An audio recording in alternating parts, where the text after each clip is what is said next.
Hello नमस्कार दोस्तों। MP board class 12 general English में आपका स्वागत है। आज आप पढ़ेंगे लेसन 13 फॉरेस्ट एंड रिवर। तो देखिए यह एक पोयम बताई गई है जिसमें वन और नदी आपस में बातचीत करते हैं। तो हम पढ़ेंगे इस पोयम के महत्वपूर्ण क्वेश्चन।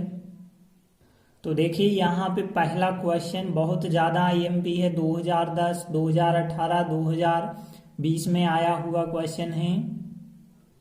तो देख लेते हैं क्वेश्चन क्या है। Why does the forest, forest मतलब होता है वन या जंगल कह सकते हैं। तो वन क्यों, एनवी, एनवी करना मतलब ईर्ष्या करना, घृणा करना होता है, ठीक है। तो एनवी हम कहेंगे ईर्ष्या करना। तो वन क्यों ईर्ष्या करता है, किससे, नदी से। तो वन नदी से ईर्ष्या क्यों करता है। तो देखिए इस पोयम में वन और नदी जो है एक दूसरे से बातचीत करते हैं। वन को नदी से ईर्ष्या इसलिए होती है क्योंकि वन जो सोचता है कि हम एक स्थान से दूसरे स्थान जा ही नहीं सकते, जबकि नदी जो है यहाँ से वहां तक बहती हुई चली जाती है। तो नदी जो है ये सब कर लेती है, इस वजह से वन को नदी से ईर्ष्या होती है। तो देखिए आंसर बताया गया, वन नदी से ईर्ष्या करता है एक स्थान से दूसरे स्थान तक जाने में इसकी सामर्थ्यता के कारण। मतलब हम कह सकते हैं नदी जो है एक स्थान से दूसरे स्थान तक जा सकती है, उसमें क्षमता होती है इतनी, और इसी क्षमता की वजह से वन नदी से ईर्ष्या करता है। अब देखिए हम इन दो लाइनों का ट्रांसलेट कैसे करते हैं। तो सबसे पहले हम वर्ड देखते हैं। तो देखिए पहली लाइन तो बिल्कुल क्वेश्चन की होगी। दूसरी लाइन यहाँ पे देखिए सामर्थ्यता, सामर्थ्यता के लिए क्षमता कह सकते हैं एबिलिटी, ठीक है ना। एबिलिटी वर्ड तो आप लोगों को पता होगा, एबिलिटी क्षमता या सामर्थ्यता होती है। और इसकी सामर्थ्यता देखिए, अब इसकी मतलब नदी की हम कह सकते हैं। तो नदी जो है ही या सी में नहीं होती है, इट में होती है। तो हम कह सकते हैं इट्स एबिलिटी। तो यहाँ पे हो जाएगा इट्स एबिलिटी। और फिर यहाँ पे जाने में, जाना मतलब गो होता है और इन गो का भी नहीं होता है। तो यहाँ पे टू गो होता है। तो टू गो का मतलब होगा जाने में। और देखिए एक स्थान से दूसरे स्थान तक तो ये होता है from place to place. From to लगाते हैं, ध्यान देना। फ्रॉम और टू जनरली आप लोगों ने देखा होगा, जैसे कि हमने कोई दो तारीखों के बीच भी लगा देते हैं फ्रॉम टू। जैसे हम लिखते हैं फ्रॉम इतने तारीख से लगा के इतने तारीख तक, तो फ्रॉम और टू लगाते हैं। वैसे ही हम कह रहे हैं फ्रॉम प्लेस टू प्लेस, मतलब एक स्थान से दूसरे स्थान तक। फ्रॉम प्लेस टू प्लेस होता है एक स्थान से दूसरे स्थान तक। टू गो हो गया जाने में, और इट्स एबिलिटी मतलब इसकी सामर्थ्यता। और फिर के कारण, देखिए यहाँ पे के कारण के लिए जो शब्द इस्तेमाल किया गया है फॉर लिखा गया है। फॉर, फॉर का मतलब वैसे के लिए भी होता है और के कारण भी यहाँ पे अर्थ निकल रहा है। तो देखिए आंसर फिर क्या बनेगा। पहली लाइन हो गई क्वेश्चन की, यहां से यहां तक क्वेश्चन की लाइन हो गई। लेकिन ध्यान रखना डज अब हटा रहे हैं आप, तो एनवी में एस वाला फॉर्म आएगा। तो यहाँ पे एनवीस हो जाएगा, मतलब वाई हट के IES हो जाएगा। तो the forest envies the river हो गया पहली line. The forest envies the river. अब दूसरी लाइन देखिए, यहीं पे आगे लिखेंगे आप फॉर और फिर its ability to go from place to place हो जाएगा। तो आंसर क्या होगा फिर आपका, एक बार आंसर ध्यान से समझें। तो देखिए the forest envies the river for its ability to go जाने में फ्रॉम प्लेस टू प्लेस, एक स्थान से दूसरे स्थान तक। तो देखिए आंसर क्या बना, द फॉरेस्ट मतलब जो वन है, एनवीज द रिवर नदी से घृणा करता है, फॉर के कारण, इट्स एबिलिटी इसकी क्षमता के कारण, टू गो जाने की क्षमता होती है, फ्रॉम प्लेस टू प्लेस एक स्थान से दूसरे स्थान तक। तो देखिए यह तो सरल था, आंसर आप लोगों से बन जाएगा। इसके बाद देखिए अगला क्वेश्चन भी IMP है क्योंकि 2019 में पूछा गया क्वेश्चन है। तो देखिए दूसरा क्वेश्चन क्या है, what is the kingdom, kingdom होता है राज्य, साम्राज्य भी आप कह सकते हैं। ऑफ वाटर मतलब पानी का या जल का। तो जल का राज्य क्या है? तो यहाँ पे वन नदी से कहता है कि तुम्हारे अंदर जो जल भरा हुआ है उसका एक विशाल साम्राज्य है, विशाल राज्य है, और वो विशाल राज्य जो है समुद्र को बताता है वन। तो वन कहता है कि तुम्हारा जो जल है वो उसका साम्राज्य विशाल है। समुद्र में आप देखें तो बिल्कुल जल ही जल दिखाई देता है, तो समुद्र को जल का राज्य कहा गया है। तो यहाँ पे आंसर बताया गया है समुद्र जल का राज्य है। तो देखिए यहाँ पे समुद्र के लिए क्या कहते हैं? सी कहते हैं। सी, सी मतलब होता है समुद्र। तो यहाँ पे हम लिखेंगे द सी मतलब समुद्र, ठीक है ना, द आर्टिकल लगा के लिखेंगे।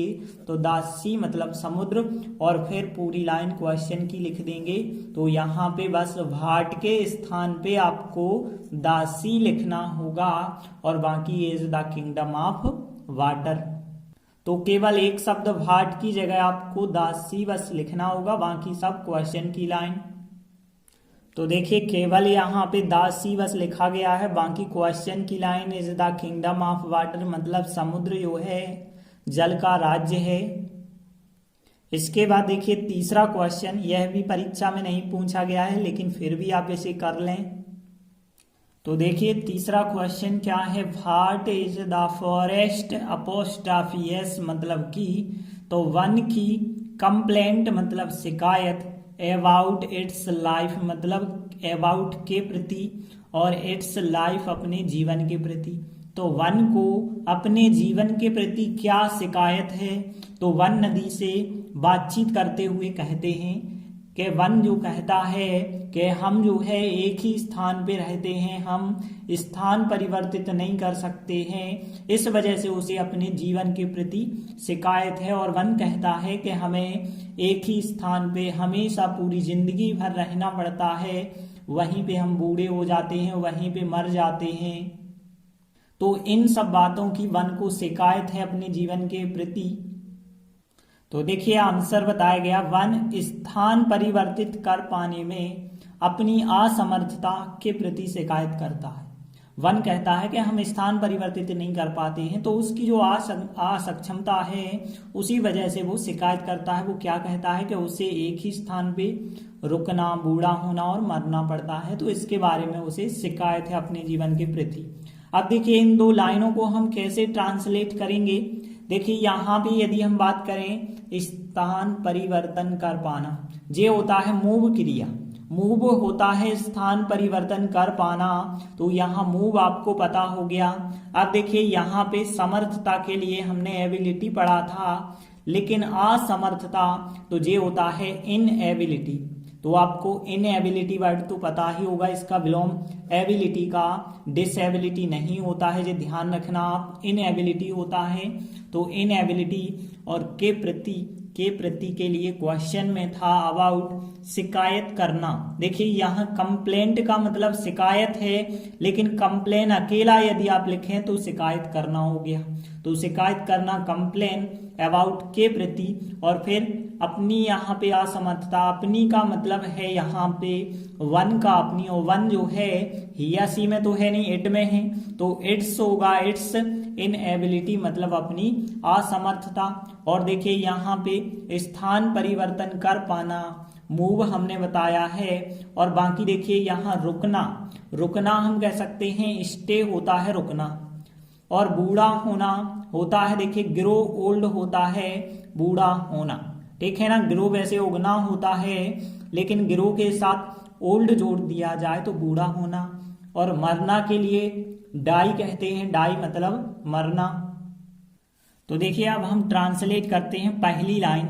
वन हो जाएगा यहाँ सब्जेक्ट, मतलब द फॉरेस्ट हो गया सब्जेक्ट, और फिर शिकायत करता है प्रेजेंट सिंपल, सब्जेक्ट वन है, यदि एक वचन है तो एस वाला फॉर्म आपको लिखना होगा, फिर ऑब्जेक्ट। तो यहाँ पे द फॉरेस्ट मतलब वन, कंप्लेन में एस जोड़ेंगे तो कंप्लेन्स शिकायत करता है, और फिर अबाउट मतलब के प्रति शिकायत करता है, और फिर यहाँ पे इट्स इनएबिलिटी अपनी असमर्थता, इट्स इनएबिलिटी, और फिर देखिए स्थान परिवर्तन कर पाना, मूव, और मूव में इन मूव नहीं आप लिख सकते हैं, टू मूव लिखना पड़ेगा, क्योंकि क्रिया के फर्स्ट फॉर्म के पहले आप इन नहीं लगा सकते, टू लगाना होता है। तो यहाँ पे द फॉरेस्ट हो गया, कंप्लेंस हो गया, अबाउट हो गया, इट्स इनएबिलिटी हो गया, और टू मूव मतलब स्थान परिवर्तन कर पाने की बात हो गई। अब देखिए अगली लाइन, उसे एक ही स्थान पे रुकना, बूढ़ा होना और मरना पड़ता है, मतलब मजबूरी है। और मजबूरी वाले वाक्य को कैसे सेट किया जाता है, ध्यान रखना, प्रेजेंट का है तो हैज टू आता है या फिर आता है हैव टू, ध्यान रखना, या तो हैज टू या तो हैव टू, इसके बाद फर्स्ट फॉर्म प्लस ऑब्जेक्ट आता है। और यहाँ उसे मतलब वन को, इस वजह से वन तो एक वचन इस्तेमाल हो रहा है तो हैज टू का हमें प्रयोग करना होगा। तो यहाँ पे ध्यान रखेंगे आप, हैज टू सहायक क्रिया का प्रयोग किया गया है। अब देखिए यहाँ पे यदि हम बात करें, उसे एक ही स्थान पे रुकना पड़ता है, इतना वाक्य देखें और बाकी इतने वर्ड अभी छोड़ के चलें। तो देखिए सब्जेक्ट हो गया इट, सब्जेक्ट हो गया it, it has to stay, उसे रुकना पड़ता है, इट हैज टू स्टे, उसे रुकना पड़ता है। और एक ही स्थान पर मतलब हम कह सकते हैं एट यहाँ पे पर के लिए लिखेंगे आप, एट वन प्लेस, एक ही स्थान पर, इट हैज टू स्टे, उसे रुकना पड़ता है, एट वन प्लेस, एक ही स्थान पे। फिर आप अल्प विराम लगा के लिखेंगे ग्रो ओल्ड, बूढ़ा भी होना पड़ता है, एंड डाई, और मरना पड़ता है। एंड डाई मतलब वही का वही वाक्य फिर चल रहा है कि उसे बूढ़ा होना पड़ता है, उसे मरना पड़ता है, तो केवल आप क्रियावश लिख देंगे ग्रो ओल्ड एंड डाई, तो आपका आंसर बन जाएगा। तो देखिए पूरा आंसर क्या बना फिर यहाँ पे, the forest complains about its inability to move, और फिर इट मतलब उसे, हैज टू सहायक क्रिया, स्टे रुकना पड़ता है, एट वन प्लेस एक ही स्थान पर, और ग्रो ओल्ड बूढ़ा होना पड़ता है, एंड डाई और मरना पड़ता है। तो देखिए आंसर क्या बना है, the forest complains about its inability to move, मतलब वन जो है शिकायत करता है अपनी असक्षमता के प्रति, टू मूव स्थान परिवर्तित कर पाने की, और एट हैज टू स्टे, उसे रुकना पड़ता है, एट वन प्लेस केवल एक ही स्थान पे, और ग्रो ओल्ड बूढ़ा होना पड़ता है एक ही स्थान पर, एंड डाई और मरना भी पड़ता है एक ही स्थान पर। तो देखिए यह ज्यादा कठिन नहीं है, एक दो बार यदि आप करेंगे तो बिल्कुल आपसे बनने लगेगा आंसर। अब देखिए अगला क्वेश्चन जरूर आईएमपी कहेंगे, 2012 में पूछा गया क्वेश्चन है। तो देखिए यहाँ क्वेश्चन क्या है चौथा, how does the river praise the forest, praise का मतलब प्रशंसा करना, यहाँ पे थोड़ी स्पेलिंग अलग है, ध्यान रखना, प्राइज पुरस्कार भी होता है उसमें जेड होता है, लेकिन यहाँ ऐसे। तो यहाँ पे किस प्रकार से नदी प्रशंसा करती है वन की, तो यहाँ पे अब नदी और वन के बीच जो वार्तालाप हो रहा था, उस वार्तालाप में नदी कुछ ऐसा कहती है जो वन की प्रशंसा वाले वर्ड हैं। वो कौन से वर्ड हैं, तो नदी ने कहा था कि जो वन होता है उसे प्रति वर्ष एक नया जीवन मिलता है, बसंत ऋतु आती है उसे जो है एक नया एंजॉय मिलता है, हर साल उसमें हरियाली आती है तो हरियाली का भी आनंद मिलता है, और प्रति वर्ष उसे एक नया जीवन मिलता है। तो इस प्रकार से नदी वन की प्रशंसा करती है। तो देखिए यहाँ पे बताया गया, नदी कहती है कि वन प्रति वर्ष एक नए जीवन के साथ साथ बसंत तथा जीवित हरियाली के एकांत का आनंद लेता है, मतलब प्रति वर्ष एक नए जीवन का भी आनंद लेता है, बसंत ऋतु का भी आनंद लेता है, और जीवित हरियाली का एकांत क्या होता है उसका भी आनंद वन लेता है। तो देखिए यहाँ पे यदि दो लाइनें हैं, हम इन दोनों का ट्रांसलेट करें तो कौन कौन से वर्ड हमें पता होने चाहिए। तो यहाँ पे देखिए कहती है, से होता है, ऐसे बाई से क्रिया, ये तो आपको पता है, दैट भी पता है। प्रति वर्ष के लिए हम कहेंगे एवरी ईयर, प्रति वर्ष, एवरी ईयर प्रति वर्ष। आ न्यू लाइफ, एक नए जीवन की बात होगी तो आ न्यू लाइफ के साथ साथ, इतना वर्ड हम आपको बता भी चुके हैं बहुत बार। एज वेल एज होता है के साथ साथ, तो एज वेल एज का मतलब होता है के साथ साथ या इसके साथ साथ। बसंत ऋतु को कहते हैं स्प्रिंग। पिछली साल आप लोगों ने पढ़ा होगा स्प्रिंग, तो स्प्रिंग होती है बसंत ऋतु। एंड तथा के लिए क्या कहते हैं हम, एंड कहते हैं। और जीवित हरियाली, तो यदि हम बात करें ग्रीनरी, हरियाली तो आप पढ़ चुके हैं, लेकिन लिविंग ग्रीनरी यदि हम कहें तो लिविंग ग्रीनरी का मतलब होता है, लिविंग मतलब यहाँ जीवित और ग्रीनरी का मतलब होगा हरियाली, तो लिविंग ग्रीनरी मतलब जीवित हरियाली। और ऑफ मतलब के, और एकांत, एकांत के लिए यहाँ पे जो वर्ड इस्तेमाल किया जा रहा है वो ध्यान रखें आप, सीक्लूजन। तो सीक्लूजन का मतलब होता है एकांत, तो सीक्लूजन हो जाएगा। और आनंद लेना, एंजॉय, ये तो आप लोगों को पता होगा। तो देखिए ज्यादा वर्ड नहीं है जो आपको पता ही, स्प्रिंग तो पहले से आपको पता था, एज वेल एज हम आपको पढ़ा चुके हैं, और ग्रीनरी आप पढ़ चुके हो, लिविंग बस नहीं पढ़ा था, तो लिविंग ग्रीनरी हो गया और सीक्लूजन हो गया। बाकी दो ही तो तीन तो वर्ड हैं वो तो आपसे बन जाएंगे। तो देखिए द रिवर मतलब नदी, द रिवर मतलब नदी। अब कहती है प्रेजेंट सिंपल है, तो से मतलब होता है कहना, लेकिन प्रेजेंट सिंपल में एस वाला फॉर्म आएगा क्योंकि नदी एक वचन है। तो सेज, तो द रिवर सेज दैट मतलब नदी कहती है कि, और फिर वन को हम क्या कहेंगे, द फॉरेस्ट मतलब वन। अब आनंद लेता है प्रेजेंट सिंपल है, तो आनंद लेना या आनंद करना, एंजॉय होता है प्रेजेंट सिंपल में एस और जोड़ेंगे तो एंजॉयस कहेंगे हम। तो यहाँ द फॉरेस्ट एंजॉयस मतलब आनंद लेता है।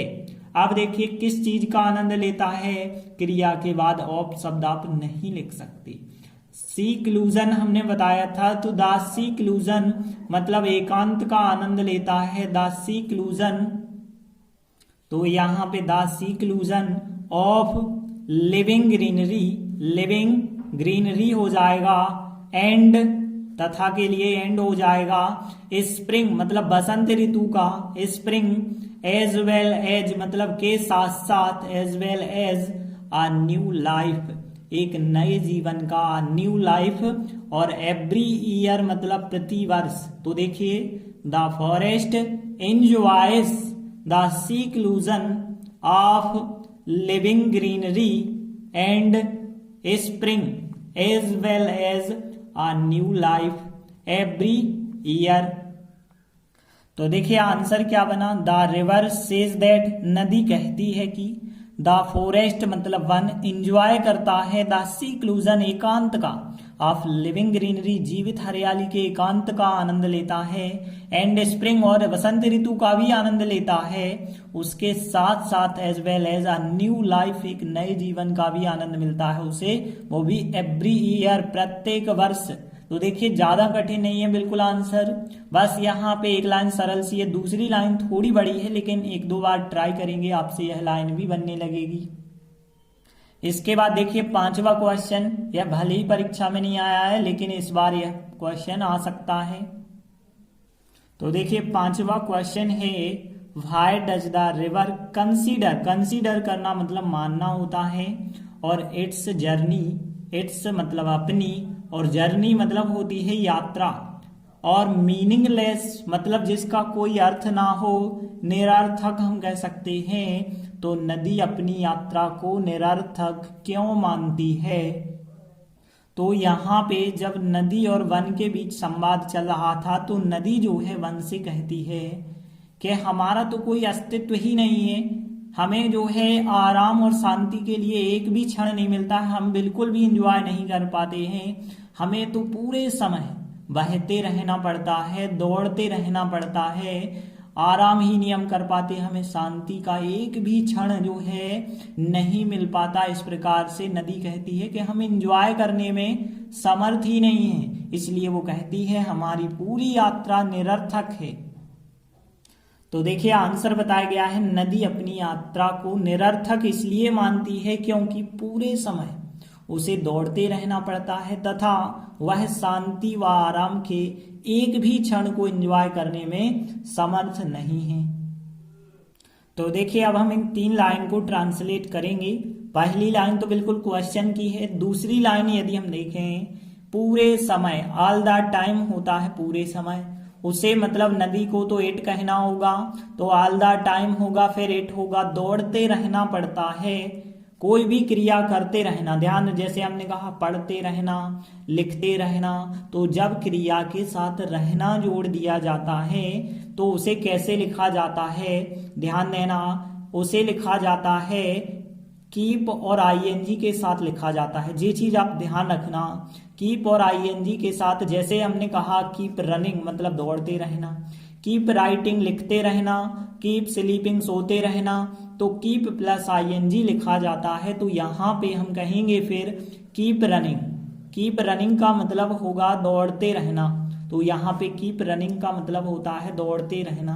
अब देखिए पढ़ता है मजबूरी, जैसे हमने पिछले क्वेश्चन में भी देखा था कि उसे जो है एक ही स्थान पे रुकना पड़ता है। मजबूरी में हम हैज टू या हैव टू सहायक क्रिया लगाते हैं, तो यहाँ सहायक क्रिया जो होगी इट के हिसाब से हैज टू होगी।